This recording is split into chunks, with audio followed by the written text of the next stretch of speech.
Chez les mammifères, le comportement sexuel, c'est-à-dire l'ensemble des actions associées à l'accouplement, est différent d'une espèce à une autre. Dans cette vidéo, nous allons expliquer comment ces comportements sexuels différents sont contrôlés. Pour cela, nous allons commencer par comparer le comportement sexuel d'un mammifère non hominoïde comme le rat et celui d'un mammifère primate hominoïde comme le bonobo. Chez le rat, on observe que le comportement sexuel répète à chaque fois les mêmes étapes. La femelle, la rate, se met en lordose, c'est-à-dire en position d'acceptation du mâle pour favoriser l'introduction du pénis dans le vagin, et le mâle, le rat, la monte par derrière, la pénètre, puis effectue une série de va-et-vient jusqu'à l'éjaculation.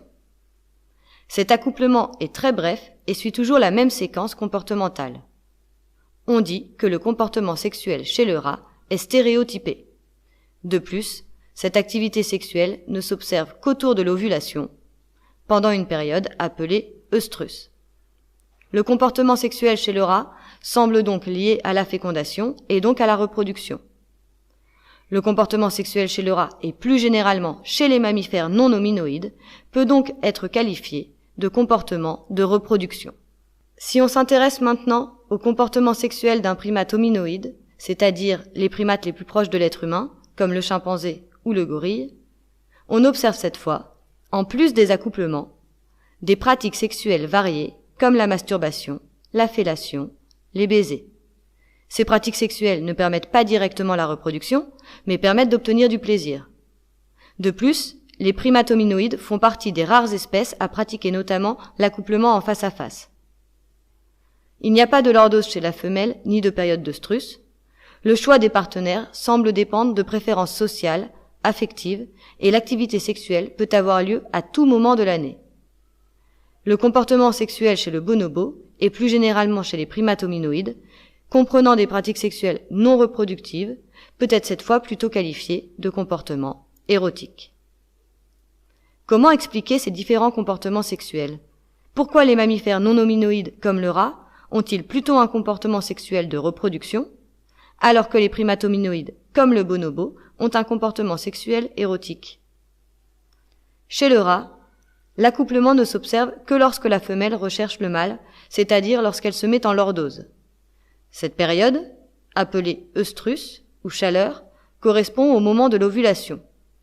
Or, l'ovulation est contrôlée par les hormones sexuelles. Les chercheurs ont donc recherché l'influence de ces hormones dans le comportement sexuel du rat. Pour cela, des chercheurs ont enlevé les ovaires à des rats, puis ils leur ont injecté des doses croissantes d'œstradiol, hormone normalement produite par les ovaires. Ils observent le comportement sexuel de ces rats en regardant le pourcentage de femelles en lordose en présence d'un mâle. On observe premièrement que chez les rats ovariectomisés, chez qui on n'injecte pas d'œstradiol, le comportement sexuel est quasi absent.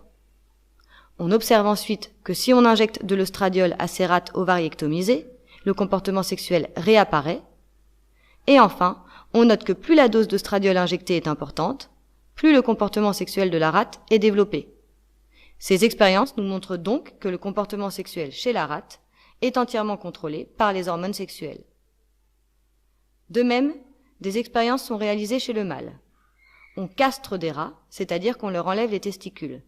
Puis, on leur injecte de la testostérone, hormone normalement produite par les testicules. Et on observe chez ces rats le pourcentage d'individus qui éjaculent. On observe qu'avant la castration, en moyenne 80% des rats observés éjaculent. Mais après castration, immédiatement, l'activité sexuelle des rats disparaît. Ils n'éjaculent plus du tout. Et une fois qu'on commence à injecter de la testostérone chez ces rats castrés, l'activité sexuelle réapparaît. Là encore, on en déduit que le comportement sexuel chez le rat est entièrement contrôlé par les hormones sexuelles. Qu'en est-il chez les primates hominoïdes comme les bonobos? Une étude menée en 2000 sur des bonobos d'un zoo belge a montré que, chez les mâles, le nombre d'actes sexuels non liés à la reproduction, comme les caresses ou la masturbation, augmente avec le taux sanguin de testostérone.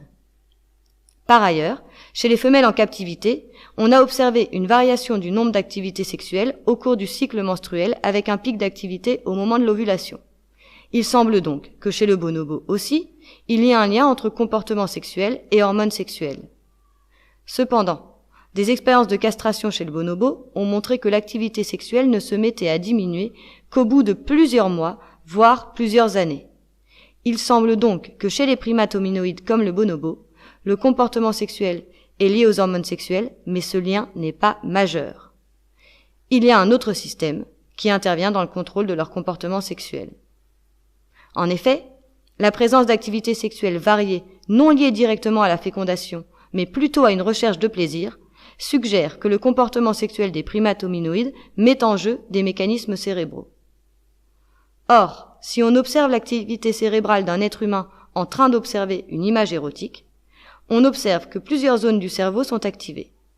Parmi elles, les aires visuelles situées à l'arrière du cerveau au niveau du lobe occipital, mais aussi d'autres zones comme le cortex orbitofrontal supérieur.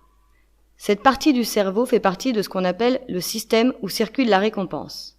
Lorsque ces zones du cerveau sont activées, l'individu ressent du plaisir et cherche donc par la suite à reproduire la situation qui a déclenché chez lui ce plaisir. Ce système de récompense, qui a été découvert pour la première fois chez le rat en 1954 par Peter Milner et James Holz, peut être activé par différentes activités comme la prise de nourriture ou la prise de certaines drogues. Ce système de récompense existe chez tous les mammifères. Cependant, chez les mammifères non hominoïdes, il n'est pas activé lors des activités sexuelles. Ce n'est que chez les primates hominoïdes que l'activation du système de récompense lors des pratiques sexuelles devient prépondérante, ce qui explique que chez eux, le comportement sexuel soit souvent plus érotique que reproductif.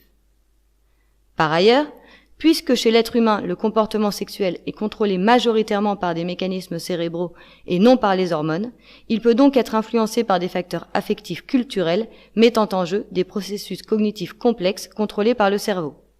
Par exemple, dans la culture occidentale, le baiser est valorisé socialement et considéré comme un élément du comportement sexuel. Au contraire, dans la société traditionnelle des Tonga en Polynésie, comme dans d'autres, le baiser est considéré comme anormal. En effet, dans leur culture, la bouche n'est faite que pour se nourrir. De même, dans de nombreuses cultures, les seins ne sont pas considérés comme dans notre culture occidentale comme sexuels. En conclusion, nous avons vu dans cette vidéo que le comportement sexuel des mammifères non hominoïdes comme le rat est essentiellement un comportement sexuel reproductif, et ce parce qu'il est essentiellement contrôlé par les hormones sexuelles. Au contraire, chez les primates hominoïdes, le comportement sexuel devient érotique, c'est-à-dire lié au plaisir, et cela s'explique par la mise en jeu du cerveau dans le contrôle du comportement sexuel et notamment le système de récompense.